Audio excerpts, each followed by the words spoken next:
श्री राधा कृष्णाभ्याम नमः। भगवान श्री कृष्ण की कथाओं का आश्रय लेने वाले भक्तजनों, मैं संध्या रानी महात्मा वेद व्यास जी और गुरुजनों की आज्ञा से श्रीमद् भागवत महापुराण के तृतीय स्कंद के 31वें अध्याय को प्रारंभ करती हूँ। 31वां अध्याय मनुष्य योनि को प्राप्त हुए जीव की गति का वर्णन। श्री भगवान कहते हैं, माताजी, जब जीव को मनुष्य शरीर में जन्म लेना होता है तो वह भगवान की प्रेरणा से अपने पूर्व कर्मानुसार देह प्राप्ति के लिए पुरुष के वीर्यकण के द्वारा स्त्री के उदर में प्रवेश करता है। वहाँ वह एक रात्रि में स्त्री के रज में मिलकर एक रूप कलल बन जाता है। 5 रात्रि में बुद्बुद रूप हो जाता है। 10 दिन में वह बेर के समान कुछ कठिन हो जाता है और उसके बाद मांसपेशी अथवा अंडज प्राणियों में अंडे के रूप में परिणत हो जाता है। 1 महीने में उसके सिर निकल आता है। 2 महीने में हाथ पांव आदि अंगों का विभाग हो जाता है। 3 मास में नख, रोम, अस्थि, चर्म, स्त्री पुरुष के चिन्ह तथा अन्य छिद्र उत्पन्न हो जाते हैं। 4 मास में उसमें मांस आदि 7 धातुएं पैदा हो जाती हैं। 5वें महीने में भूख प्यास लगने लगती है। 6ठे मास में झिल्ली से लिपटकर वह दाहिने कोख में घूमने लगता है। उस समय माता के खाए हुए अन्न जल आदि से उसकी सब धातुएं पुष्ट होने लगती है और वह कृमि आदि जंतुओं के उत्पत्ति स्थान उस जघन्य मलमूत्र के घड़े में पड़ा रहता है। वह सुकुमार तो होता ही है, इसलिए जब वहाँ के भूखे कीड़े उसके अंग प्रत्यंग नोचते हैं तब अत्यंत क्लेश के कारण वह क्षण क्षण में अचेत हो जाता है। माता के खाए हुए कड़वे, तीखे, गरम, नमकीन, रूखे और खट्टे आदि उग्र पदार्थों का स्पर्श होने से उसके सारे शरीर में पीड़ा होने लगती है।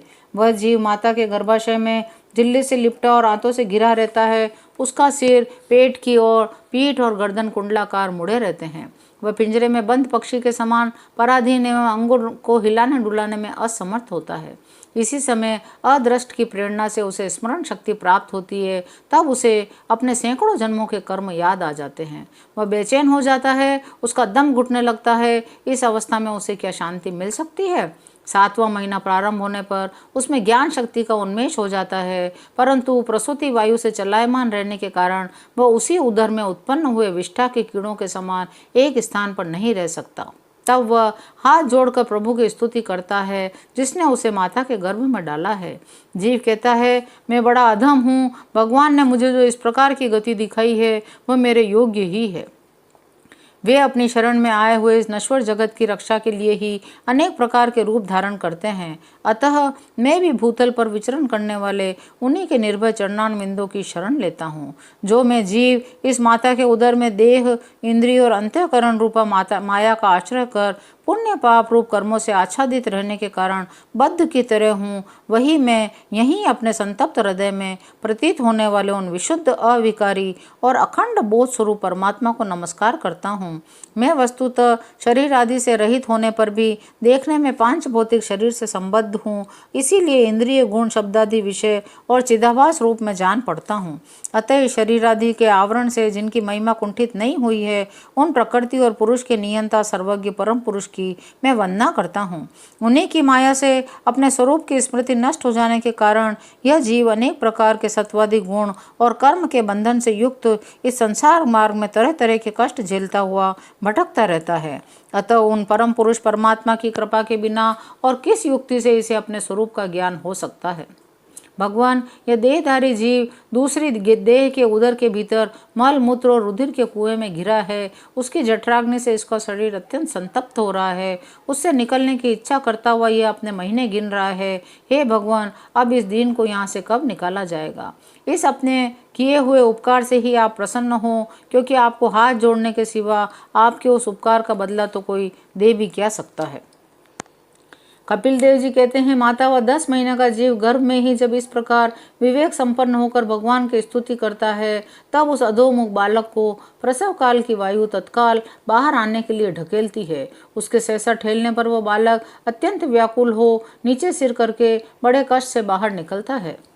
उस समय उसके श्वास की गति रुक जाती है और पूर्व स्मृति नष्ट हो जाती है। पृथ्वी पर माता के रुधिर और मूत्र में पड़ा हुआ वह बालक विष्ठा के कीड़े के समान छटपटाता है।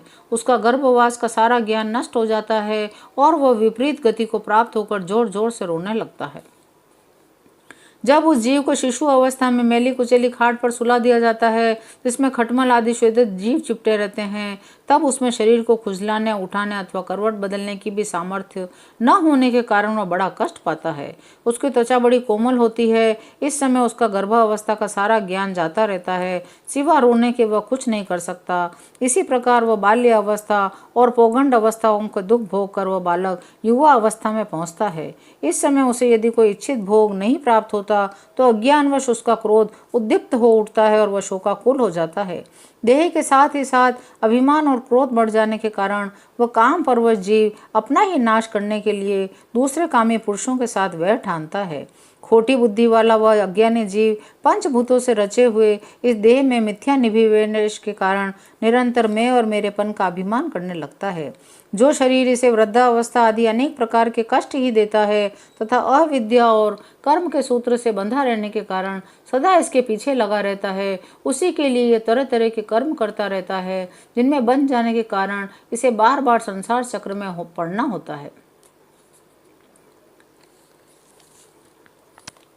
सन्मार्ग में चलते हुए यदि इसका किन्हीं जीवा और उपेंद्रिय के भोगों में लगे हुए विषय पुरुषों से समागम हो जाता है और ये उनमें आस्था करके उन्हीं का अनुगमन करने लगता है तो पहले के समान ही फिर नार की योनियों में पड़ता है, जिनके संग से इसके सत्य, शौच, दया, वाणी का संयम, बुद्धि, धन, संपत्ति, लज्जा, यश, क्षमा, मन और इंद्रियों का संयम तथा ऐश्वर्य आदि सभी सद्गुण नष्ट हो जाते हैं।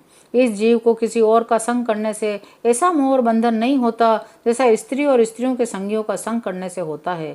एक बार अपनी पुत्री सरस्वती को देखकर ब्रह्मा जी भी उसके रूप लावण्य से मोहित हो गए थे और मृगी रूप होकर उसके भागने पर उसके पीछे निर्लसता पूर्वक मृग रूप होकर दौड़ने लगे थे। उन्हें ब्रह्मा जी ने मरीचि ने कश्यपादि ने देव मनुष्यादि प्राणियों की सृष्टि की। अतः इनमें एक ऋषि प्रवर नारायण को छोड़कर ऐसा कौन पुरुष हो सकता है जिसकी बुद्धि स्त्री रूपिणी माया से मोहित न हो। अहो, मेरी इस स्त्री रूपिणी माया का बल तो देखो, जो अपने भ्रुकुटी विलास मात्र से बड़े बड़े दिग्विजयी वीरों को पैरों से कुचल देती है। जो पुरुष योग के परम पद पर आरूढ़ होना चाहता हो अथवा जिसे मेरी सेवा के प्रभाव से आत्मा अनात्मा का विवेक हो गया हो, वह स्त्रियों का संग कभी न करे, क्योंकि उन्हें ऐसे पुरुष के लिए नरक का खुला द्वार बताया गया है।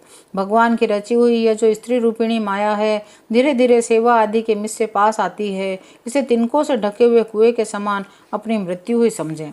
स्त्री में आसक्त रहने के कारण तथा अंत समय में स्त्री का ही ध्यान रहने से जीव को स्त्री योनि प्राप्त होती है। इस प्रकार स्त्री योनि को प्राप्त हुआ जीव पुरुष रूप में प्रतीत होने वाली मेरी माया को ही धन, पुत्र और ग्रह आदि देने वाला अपना पति मानता रहता है। सो जिस प्रकार व्याधे का गान कानों को प्रिय लगने पर भी बेचारे भोले भाले पशु पक्षियों को फंसाकर उनके नाश का ही कारण होता है, उसी प्रकार उन पुत्र, पति और ग्रह आदि को विधाता की निश्चित की हुई अपनी मृत्यु ही जाने। देवी, जीव के उपाधिभूत लिंग देह के द्वारा पुरुष एक लोक से दूसरे लोक में जाता है और अपने प्रारब्ध कर्मों को भोगता हुआ निरंतर अन्य देहों की प्राप्ति के लिए दूसरे कर्म करता रहता है। इन दोनों का परस्पर संगठित होकर कार्य न करना ही प्राणी की मृत्यु है और दोनों का साथ साथ प्रकट होना ही जन्म कहलाता है। पदार्थों की उपलब्धि के स्थान रूप इस स्थूल शरीर में जब उनको ग्रहण करने की योग्यता नहीं रहती, यह उसका मरण है और यह स्थूल शरीर ही मैं हूँ, इस अभिमान के साथ उसे देखना ही उसका जन्म है। नेत्रों में जब किसी दोष के कारण रूप आदि को देखने की योग्यता नहीं रहती, तभी उनमें रहने वाली चक्षु इंद्रिय का भी रूप देखने में असमर्थ हो जाती है। जब नेत्र और उसमें रहने वाले इंद्रिय दोनों ही रूप देखने में असमर्थ हो जाते हैं, तभी इन दोनों के साक्षी जीव में भी वह योग्यता नहीं रहती। अतः मुमुक्षु पुरुष को मरणादि से भय, दीनता अथवा मोह नहीं होना चाहिए। उसे जीव के स्वरूप को जानकर धैर्य रूप निसंग भाव से विचरना चाहिए तथा इस मायामय संसार में योग वैराग्य युक्त सम्यक ज्ञानमय बुद्धि से शरीर को निक्षेप धरोहर की भांति रखकर उसके प्रति अनासक्त रहते हुए विचरण करना चाहिए। 31वां अध्याय यहीं विराम लेता है। शेष अगले अंक में। जय श्री कृष्ण।